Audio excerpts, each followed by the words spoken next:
Alexander Volkanovski touched upon Sean O'Malley's apparent mistakes in the recent submission loss at UFC 316 against Merab Dvalishvili.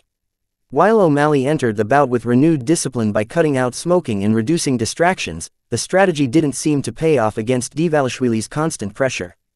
Speaking about O'Malley's performance in a recent episode of Overdogs Podcast with Mike Perry, Volkanovski said that he expected the American to stay sharp on his feet, capitalize on striking chances, and scramble if taken down. Instead, O'Malley appeared hesitant and reactive to Dvalishvili's takedown attempts.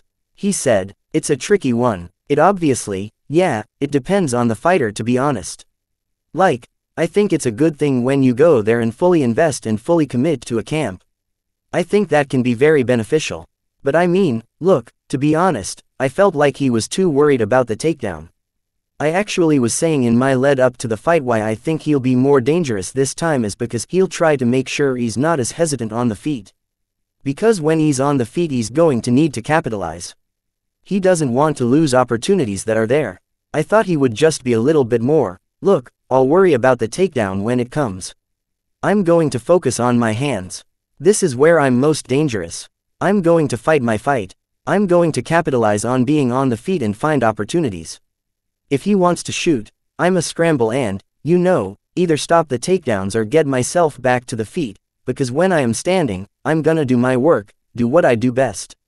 So that's what I thought he would do. Aljamain Sterling believes Sean O'Malley could find success in the featherweight division if he chooses to move up after his UFC 316 loss to Merab Dvalishvili.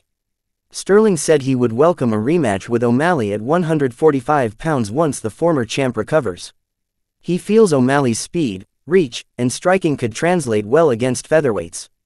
Speaking about O'Malley's potential move to featherweight in an interview with MMA Fighting, Sterling said, "I think Sean would do really well at 145, and I'm not saying that because I would love to run it back, because that's obvious. But I think his speed, his length, would translate really well. He will be able to actually lift a little bit more to get stronger. The only thing is there are some dogs at 145 that, if they grab a hold of him, they already know how to grapple.